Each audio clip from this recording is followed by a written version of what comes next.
अब सही है, पहले थोड़ा सा गलत लिखा था।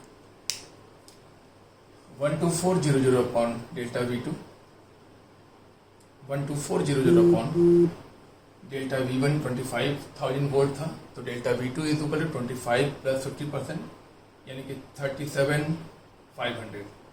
ये 1/3 अप्रॉक्सीमेटली आएगा, 1/3, और 1/3 का मतलब हो गया 0.33 एंगस्ट्रॉम, यानी कि जो लैम्डा मिनिमम है उसकी नई वैल्यू 0.33 एंगस्ट्रॉम होगी। ठीक है, क्वेश्चन एक बार फिर सुन लीजिए, इंपॉर्टेंट क्वेश्चन है कि पहले पोटेंशियल डिफरेंस 12,500 वोल्ट था और बाद में इस पहले पोटेंशियल डिफरेंस 25,000 वोल्ट था और बाद में पोटेंशियल डिफरेंस को 50% बढ़ा दिया गया। तो हमारा क्वेश्चन था कि कैरेक्टरिस्टिक्स की अल्फा लाइन की वेवलेंथ पे क्या फ़र्क पड़ेगा और लैम्डा मिनिमम पे क्या फ़र्क पड़ेगा। तो पोटेंशियल डिफरेंस बढ़ाने पर कैरेक्टरिस्टिक्स लाइन पर कोई फ़र्क नहीं पड़ेगा, उसकी वेवलेंथ पे कोई फ़र्क नहीं पड़ेगा, लेकिन लैम्डा मिनिमम की वैल्यू कम हो जाएगी और उसकी नई वैल्यू इस फॉर्मूले से निकालने पर 0.33 एंगस्ट्रॉम आई है। इस क्वेश्चन को आप देख लीजिए, रिवाइज कर लीजिए। अगर कोई क्वेश्चन आपको दोबारा देखने का मन करता है तो इसी वीडियो को बैक करके दोबारा देखिए, लेकिन जितना कहा जा रहा है उतना तैयार करते जाइए, लापरवाही मत कीजिए। लापरवाही करना ठीक नहीं है। जितना बताया जा रहा है उतना आपके मतलब का है, आपको आपके मतलब से ज़्यादा नहीं हम बता रहे हैं। बताने को बहुत कुछ बता सकते हैं, लेकिन उतना ही बता रहे हैं जितना आपके एग्ज़ाम के लिए ज़रूरी है। इसलिए जितना बताया जा रहा है उतने को ज़रूर तैयार करिए, उसके अलावा चाहे कुछ मत तैयार करिए, इतने से काम चलेगा आपका। इतना तैयार करिए, फिर आगे बताते हैं। ठीक है,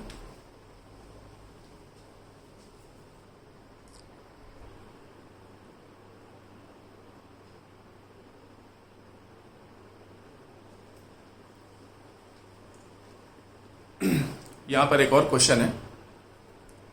क्वेश्चन ये है कि अल्फा लाइन निकलने के ठीक पहले किसी एटम के इलेक्ट्रॉनिक कॉन्फ़िगरेशन का क्या होगा और के अल्फा लाइन निकलने के ठीक बाद वो कॉन्फ़िगरेशन क्या होगा। ठीक है, ये किसी एटम का इलेक्ट्रॉनिक कॉन्फ़िगरेशन है और के अल्फा लाइन निकलने के ठीक पहले n इज इक्वल टू 1, यानी कि पहली ऑर्बिट से एक इलेक्ट्रॉन निकल जाएगा। जब पहली ऑर्बिट से एक इलेक्ट्रॉन निकल जाएगा तो यहाँ पर 1s2 की जगह पर 1s1 हो जाएगा। देखिए आपको दिख रहा होगा 1s1, बाकी जगहों पर कोई फर्क नहीं पड़ेगा, जैसे है वैसे ही रहेगा। बाकी इलेक्ट्रॉन्स की पोजीशन जितने नंबर में है, जितना नंबर है उतना ही रहेगा, केवल n इज इक्वल टू 1 और n इज इक्वल टू 1 में भी s से इलेक्ट्रॉन निकल जाएगा। ठीक है, अच्छा, अब के अल्फा लाइन निकलने के ठीक बाद क्या होगा। के अल्फा लाइन निकलने के बाद सेकेंड ऑर्बिट से इलेक्ट्रॉन निकलकर फर्स्ट में आएगा, यानी कि 1s1 जो एक इलेक्ट्रॉन की कमी हुई थी वो रिकवर हो जाएगी और यहाँ पर एक इलेक्ट्रॉन कम हो जाएगा, यानी कि जहाँ पर 2p6 था वहाँ पर 2p5 हो जाएगा। क्यों? क्योंकि वहाँ का एक इलेक्ट्रॉन निकलकर n इज इक्वल टू 1 पे आ गया, तो ये रिकवर हो जाएगा और यहाँ पर एक इलेक्ट्रॉन की डेफिशिएंसी यानी कि कमी हो जाएगी।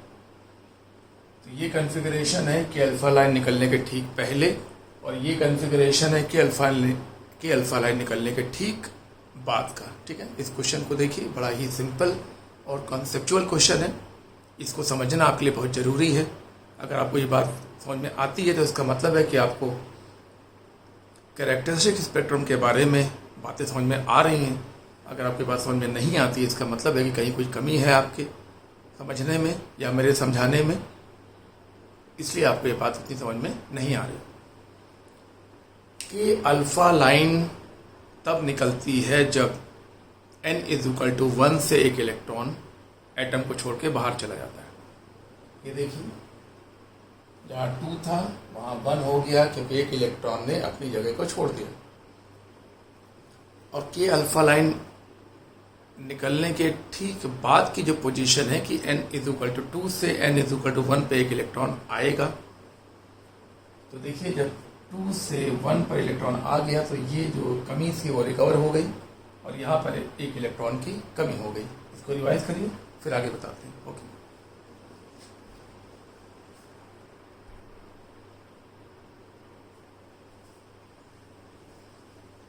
ये 16 था। ओके, थोड़ा सा इसको देख लो, देन आगे, अब आगे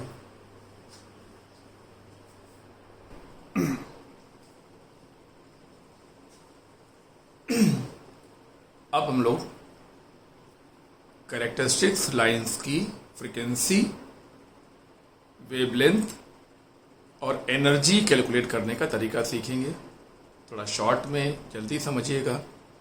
नहीं, हम तो पूरी बात बताएंगे लेकिन आप थोड़ा जल्दी समझने की कोशिश कीजिएगा। समय कम है और उतने ही समय में हमें ये सब काम करवाना है, इसलिए थोड़ा फोकस करिए और ध्यान से बात को सुनने और समझने की कोशिश करिए। ठीक है, मोज़ले ने एक फॉर्मूला दिया था जो कैरेक्टरिस्टिक लाइन की फ्रीक्वेंसी फाइंड करने के लिए था। फार्मूला है root nu is equal to a bracket में z माइनस बी, जहां पर a और b कांस्टेंट है। a और b कांस्टेंट है।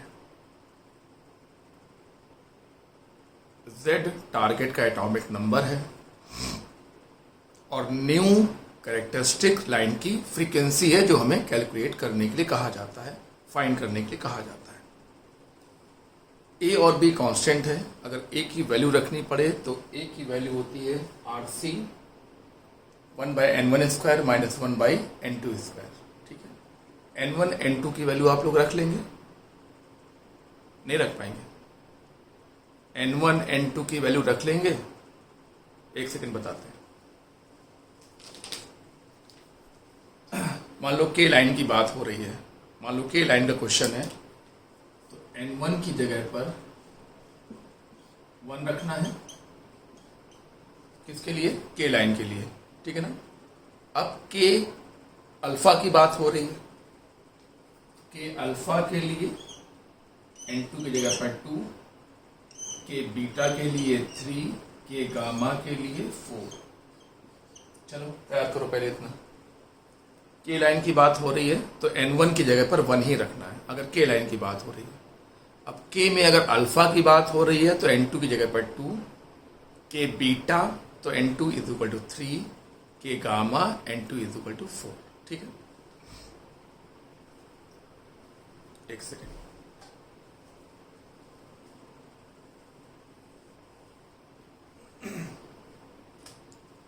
अगर एल लाइन की बात हो रही है, एल सेकंड नंबर पे आता है ना, एल के के बाद एल, तो n1 की जगह पर 2, अब एल में अल्फा तो ये 3, एल में बीटा तो ये 4 और एल गामा की बात करें तो यहां पर 5 पुट करना है। इतना क्लियर है? इतनी बात क्लियर है? तो ए की वैल्यू हम इस तरीके से रखेंगे। अब बात आती है बी की। तो किसी भी के लाइन का क्वेश्चन हो तो बी की वैल्यू 1 रखनी है। ये लिखा हुआ है, ये 1 देखिए, ये 1। और अगर एल लाइन की बात करनी है, किसी भी एल लाइन की बात करनी है तो बी की जगह पर 7.4 रख के क्वेश्चन को सॉल्व करना है। इन क्वेश्चन में ज्यादातर या तो फ्रीक्वेंसी ऑफ कैरेक्टरिस्टिक्स लाइन निकालनी होती है, मतलब न्यू निकालना होता है, या कुछ ऐसे क्वेश्चन होते हैं जो थोड़े उल्टे होते हैं, अपोजिट होते हैं, उनमें न्यू दिया होता है और टारगेट का एटॉमिक नंबर निकालना होता है। ये दिया होगा तो ये निकालना होगा, ये दिया होगा तो ये निकालना होगा, जबकि ए और बी का मान, ए और बी की वैल्यू हमें खुद रखनी होगी। ए और बी की वैल्यू कैसे रखते हैं ये अभी हमने बता दिया है। इसको रिवाइज करके अच्छे से इसको कंप्लीट कर लीजिए। अब हम आगे बताने जा रहे हैं। अब फ्रीक्वेंसी और टारगेट के एटॉमिक नंबर में अगर हमें ग्राफ खींचना हो तो हमें इक्वेशन को थोड़ा आगे बढ़ाना पड़ेगा। Root nu is equal to A Z minus b, यानी कि a Z minus a b. ये हो गया y is equal to mx plus c, y की जगह पर रूट न्यू और x की जगह पर एटॉमिक नंबर। एक सेकेंड,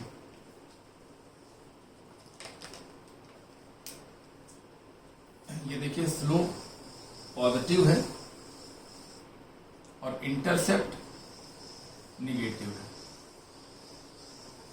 स्लोप पॉजिटिव, ये देखिए स्लोप पॉजिटिव और इंटरसेप्ट निगेटिव।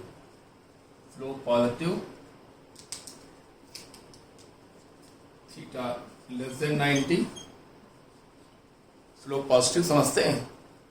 अगर जरा भी पहले से कुछ पढ़े लिखे हैं तो पता होगा स्लोप पॉजिटिव का मतलब होता है थीटा लेस देन 90, ठीक है। और इंटरसेप्ट निगेटिव, ये देखिए इंटरसेप्ट निगेटिव में जा रहा है। ये ग्राफ तैयार करिए, ये ग्राफ पूछा जा सकता है, पहले भी पूछा जा चुका है।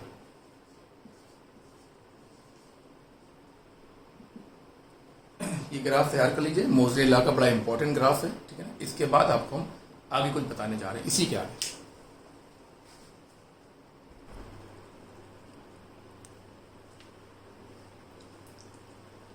अगर हमें कैरेक्टरिस्टिक्स लाइन की फ्रीक्वेंसी और वेवलेंथ को और आसानी से कैलकुलेट करना है तो हम इस इक्वेशन को आगे बढ़ाएंगे।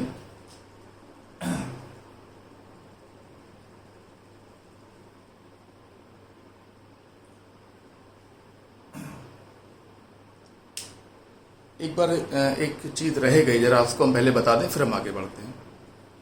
बात ये आ रही है कि के अल्फा, के बीटा और के गामा लाइन में किसका स्लोप कम होगा। स्लोप ए के बराबर होता है और अगर आप स्लोप को चेक करें तो के अल्फा का स्लोप कम, के बीटा का उससे ज़्यादा और के गामा का सबसे ज़्यादा होगा। यानी अगर के अल्फा, के बीटा और के गामा तीनों को इकट्ठे पूछा जाए तो सबसे कम एंगल पर के अल्फा बनाना, उसके बड़े एंगल पर के बीटा और उससे बड़े एंगल पर के गामा को शो करना, ऐसा ऑप्शन चॉइस करना। इतनी बात समझ में आ रही है? हाँ, सबसे कम एंगल पर के अल्फा, उसके बाद के बीटा और सबसे हाई स्लोप पर के गामा को चेक करना, ठीक है। क्योंकि स्लोप के अल्फा का कम होता है। स्लोप मतलब ए और ए मतलब under root R C 1/n1 square minus 1/n2 square. इसको तुम के अल्फा के लिए, के बीटा के लिए और के गामा के लिए जब कैलकुलेट करोगे तो के अल्फा का स्लोप कम, के बीटा का उससे ज़्यादा और के गामा का सबसे ज़्यादा आएगा। यानी कि के अल्फा या इस प्रकार से लेस स्टीपर, के बीटा मोर एंड के गामा मोस्ट स्टीपर कैटेगरी में जाएगा। ये तैयार कर लिया हो तो आगे बढ़ें, ठीक है। चलिए, अब हमें कैरेक्टरिस्टिक्स लाइन की वेवलेंथ निकालने के लिए एक छोटा और सिंपलेस्ट फॉर्मूला चाहिए जिससे आंसर जल्दी आ जाए। तो देखते हैं। Root nu is equal to A Z minus B. Nu is equal to, हाँ स्क्वायर कर दो बोथ साइड में, तो nu is equal to A square Z minus B का होल स्क्वायर। ए स्क्वायर की वैल्यू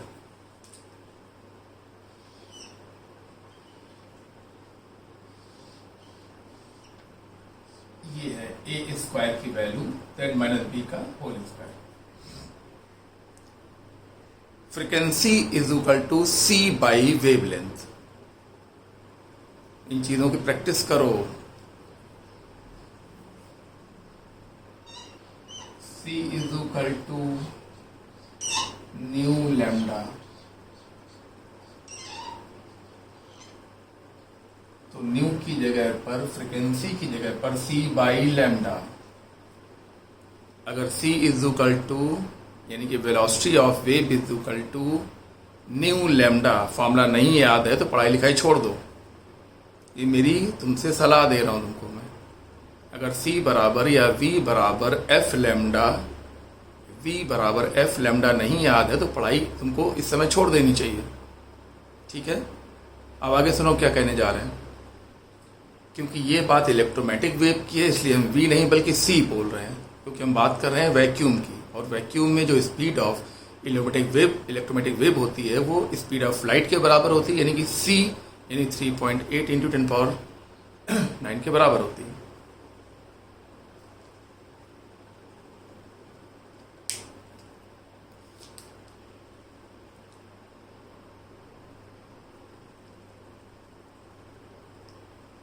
वैक्यूम में speed of light 3 into 10⁸, ये वही C है, ठीक है।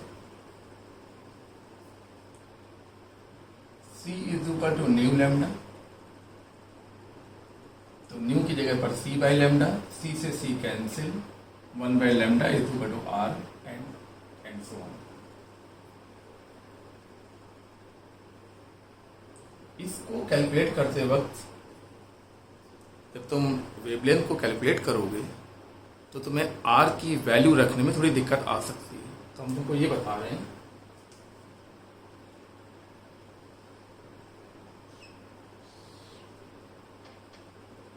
कि जब तुम वेवलेंथ निकालोगे तो तुम इसको पलटोगे, रिवर्स करोगे, और रिवर्स करने पर यहां पर आएगा 1 by are.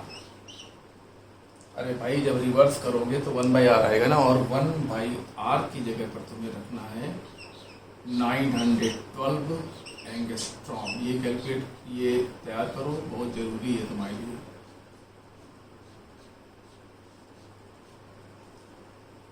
One by are की जगह पर 912 एंगस्ट्रॉम रख के तुम क्वेश्चंस को ज्यादा आसानी से सॉल्व कर पाओगे। यहां तक बात क्लियर? अब आगे बढ़ते हैं।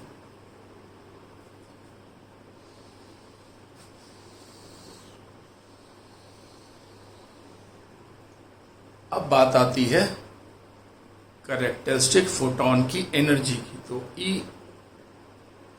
मतलब delta E, energy gap is equal to h nu, और न्यू की वैल्यू RC ये रखने के बाद बनेगा RCH, और RCH को कैलकुलेट करने के बाद आता है 13.6।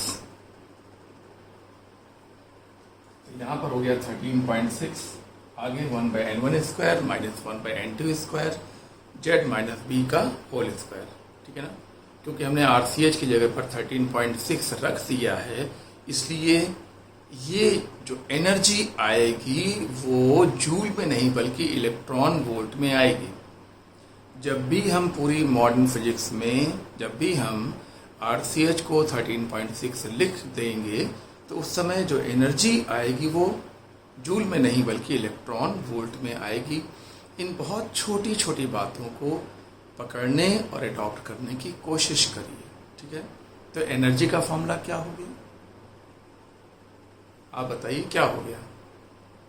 हाँ, delta E is equal to 13.6 bracket 1 by n1 square minus 1 by n2 square bracket बंद, z माइनस b का होल स्क्वायर।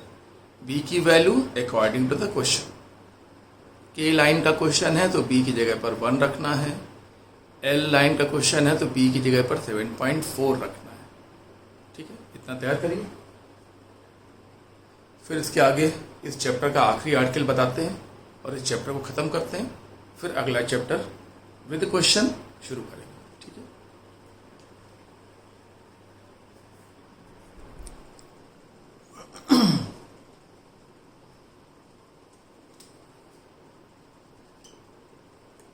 एक के अल्फा लाइन का क्वेश्चन है, एक्सरे का। हाँ, एक्सरे कैरेक्टरिस्टिक स्पेक्ट्रम का ही क्वेश्चन है और के अल्फा लाइन का है। ठीक है, जब हम के अल्फा बोल रहे हैं तो तुमको पहले समझ जाना चाहिए कि ये कैरेक्टरिस्टिक एक्स लाइन का क्वेश्चन है, क्योंकि के अल्फा, के बीटा, के gamma, L alpha, L beta, L gamma, ये सब कैरेक्टरिस्टिक स्पेक्ट्रम की ही बातें हैं। ठीक है, चलो आगे आओ। के अल्फा लाइन का क्वेश्चन है कि अल्फा लाइन की वेवलेंथ 0.76 एंगस्ट्रॉम है और टारगेट का एटॉमिक नंबर कैलकुलेट करना है। ठीक है, फॉर्मूला पता होगा, पता होना चाहिए। ये फॉर्मूला है के अल्फा, के मतलब n इज इक्वल टू 1 और के अल्फा मतलब n2 इज इक्वल टू 2। 1 2 का स्क्वायर 4 आगे। ठीक है, ये लिखा हुआ कि अल्फा लाइन n1 1 n2 2 3/4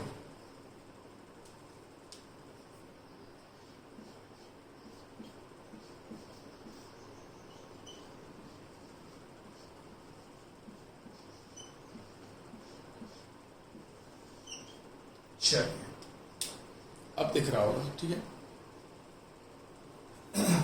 इसको रिवर्स कर दिया, हाँ 1 बाई लैम्डा है ना, तो लैम्डा कैलकुलेट करने के लिए इसको रिवर्स कर दिया। रिवर्स करने से क्या आ गया, लैम्डा की जगह पर 0.76, 1 बाई आर की जगह पर 912, z कैलकुलेट करना है, तो z -1 की वैल्यू आई, फिर z -1 की वैल्यू 40, तो z की वैल्यू 41। ठीक है ना। इस क्वेश्चन को एक आध बार रिपीट करके अपने हिसाब से जैसी जिसकी जरूरत हो वैसा देख लीजिए। अगर एक बार में क्लियर है तो वेरी गुड, और अगर एक बार में कुछ कमी रह जाती है आपके मन में तो इसको दोबारा देखिए, इस क्वेश्चन को जरूर तैयार कर लीजिए। ठीक है, फिर अगला क्वेश्चन बताने जा रहे हैं।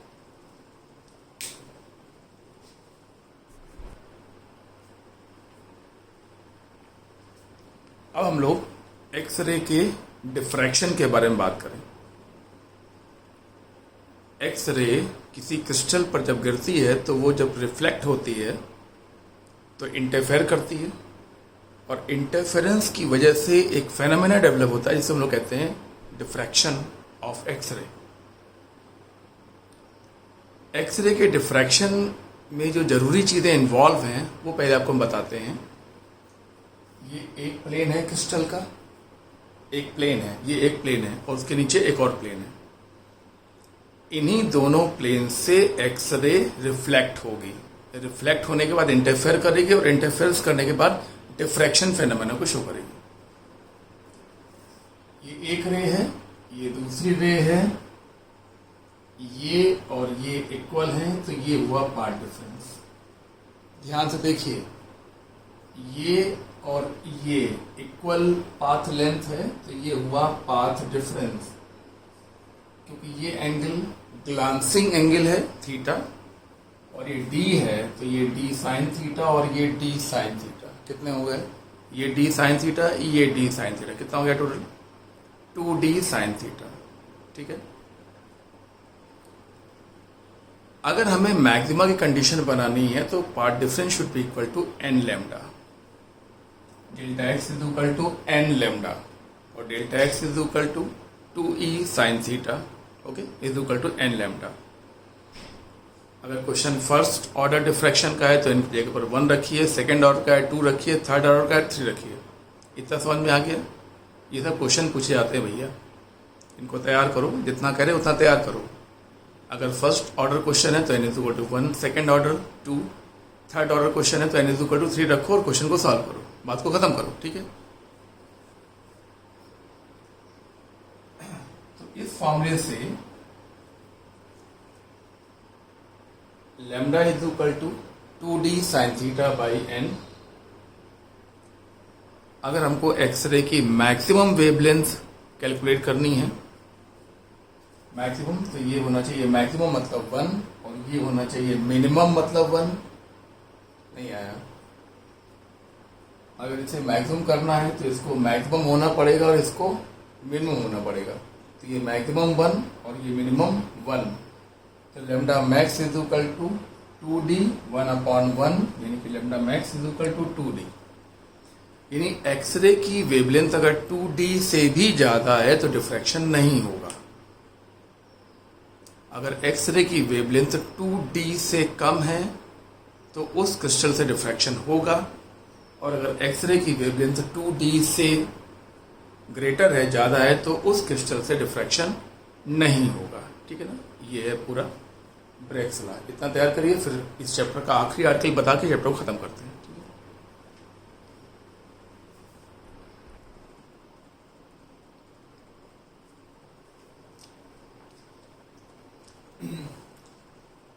एक क्रिस्टल है जिसके बीच का जो क्रीविज प्लेन गैप है, दो प्लेन के बीच का जो गैप है जिसको बोलते हैं क्रीविज प्लेन गैप, वो 2 एंगस्ट्रॉम है। तो बहुत ही सिंपल क्वेश्चन है कि इस क्रिस्टल से जो एक्सरे डिफ्रैक्ट हो सकती है, उस एक्सरे की मैक्सिमम वेवलेंथ बताइए। जैसा कि ब्रेग्स लॉ में पहले हम लोग पढ़ चुके हैं, lambda max is equal to 2d। बहुत ही ज़्यादा सिंपल क्वेश्चन है। 2d 2 इंटू 2 4 एंगस्ट्रॉम, यानी कि इस क्रिस्टल से मैक्सिमम वेवलेंथ ऑफ एक्सरे जो डिफ्रेक्ट हो सकती है वो है 4 एंगस्ट्रॉम, यानी कि एक ऐसी एक्सरे जिसकी वेवलेंथ 4 एंगस्ट्रॉम से ज़्यादा होगी वो एक्सरे इस क्रिस्टल से डिफ्रैक्ट नहीं होगी। इस क्रिस्टल से वही एक्सरे डिफ्रैक्ट होंगी जिनकी वेवलेंथ 4 एंगस्ट्रॉम या 4 एंगस्ट्रॉम से कम हो। ठीक है ना, ब्रैग्स लॉ का ये बहुत ही सिंपल क्वेश्चन है। एक और क्वेश्चन है कि 10⁻21 सेंटीमीटर क्यूब वॉल्यूम में 10⁻21 क्यूबिक क्रिस्टल एग्जिस्ट करते हैं 1 सेंटीमीटर क्यूब वॉल्यूम में। कितने में? 1 सेंटीमीटर क्यूब वॉल्यूम में 10⁻⁻21 क्यूबिक क्रिस्टल एग्जिस्ट करते हैं। ये एक सॉलिड क्रिस्टल का डेटा है। तो हमारा क्वेश्चन है कि दो प्लेन्स के बीच की डिस्टेंस कितनी होगी। यानी कि हमको इस क्वेश्चन में डी गिवन नहीं है बल्कि कैलकुलेट करना है। इसके पहले वाले क्वेश्चन में, ऊपर वाले क्वेश्चन में डी गिवन था और इस क्वेश्चन में डी कैलकुलेट करना है। ठीक है, थोड़ा जल्दी करें। 10⁻21 क्यूबिक क्रिस्टल एग्जिस्ट करते हैं 1 सेंटीमीटर क्यूब वॉल्यूम में, इसलिए 1 क्यूबिक क्रिस्टल, एक सेकेंड,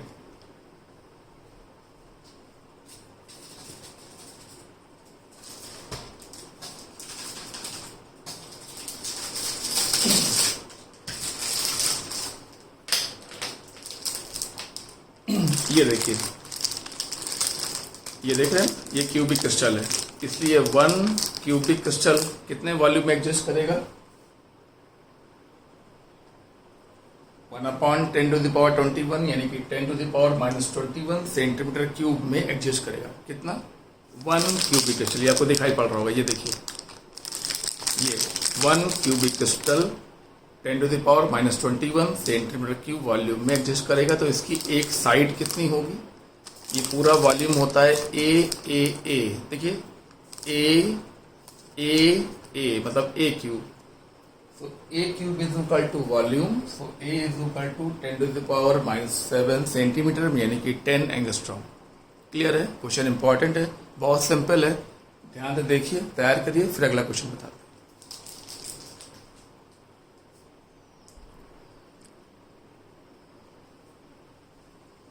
थोड़ा इसे गौर कर लें। ये 20, ये थोड़ा सा नंबरिंग के हिसाब से है कि किसी को कंफ्यूजन ना हो कि क्या आगे था क्या पीछे था। ये 20, ठीक है, खाली इतना ही बताना था। अब इसके आगे हम आगे की बातें बताने जा रहे हैं। इस चैप्टर का आखिरी आर्टिकल अब शुरू होगा और 1 2 3 क्वेश्चन होंगे उसके, और ये चैप्टर खत्म हो जाएगा। 20, ठीक है।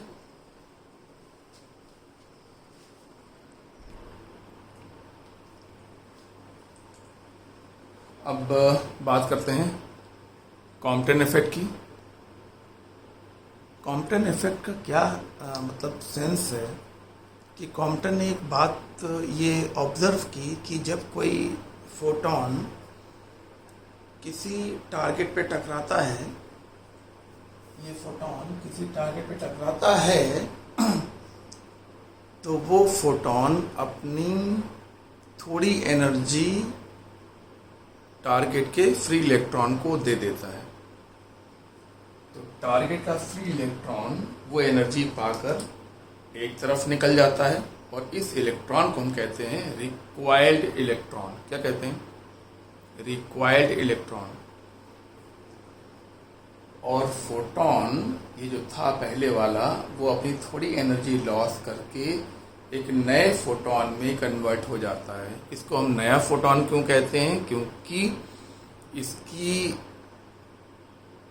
फ्रीक्वेंसी, एनर्जी और वेवलेंथ पहले से अलग होती है, इसलिए इसको हम लोग कहते हैं अ न्यू फोटॉन। और न्यू फोटॉन जिसकी एनर्जी कम, पहले वाले से कम, फ्रीक्वेंसी भी कम और वेवलेंथ थोड़ी सी ज़्यादा होती है, और इस इफेक्ट को हम लोग कहते हैं कॉम्पटन इफेक्ट। अब इससे बनने वाले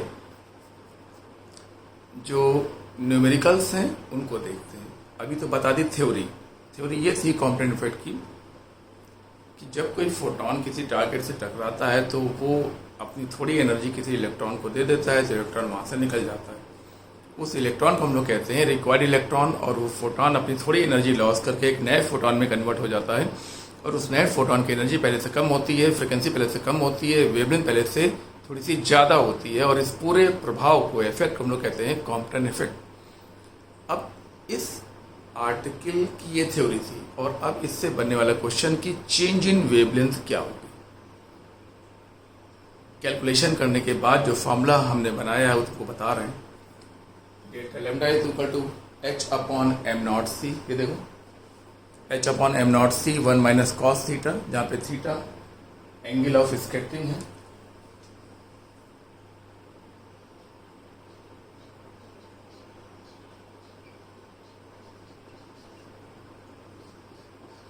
ये है angle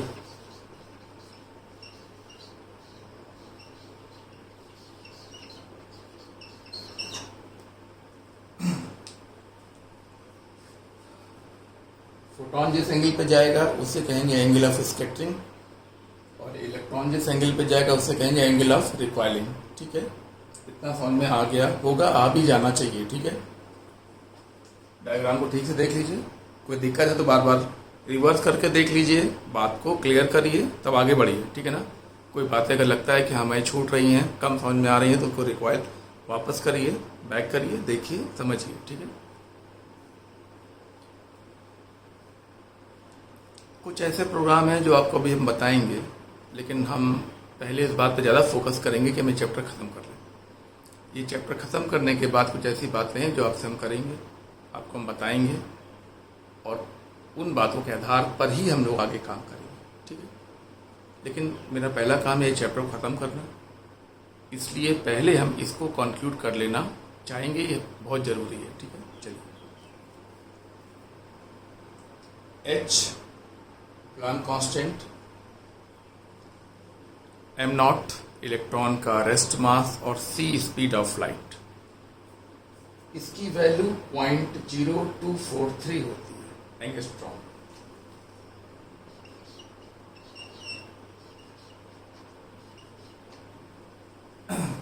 h upon m not c की value 0.0243 angstrom 1 minus cos theta, यानी कि change in wavelength depends on theta. Theta means angle of scattering. अलग अलग केसेस में एंगल ऑफ स्कैटरिंग अलग अलग होगी, इसलिए चेंज इन वेवलेंथ भी अलग अलग होगी।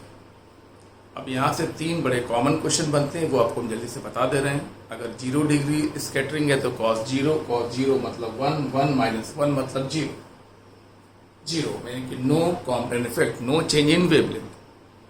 90 डिग्री स्कैटरिंग मतलब cos 90 मतलब 0। This 0 means 0.0243 angstrom. This is called Compton wavelength. This is called. This change in wavelength is called Compton wavelength. Clear? This is called Compton wavelength. This change in wavelength is called Compton wavelength. 180 degree scattering. 180 degree scattering का मतलब है कि photon का जाना और अपने ही रास्ते पर वापस आना, यूं जाना यूं आना, यानी कि theta is equal to 180। cos 180 मतलब -1,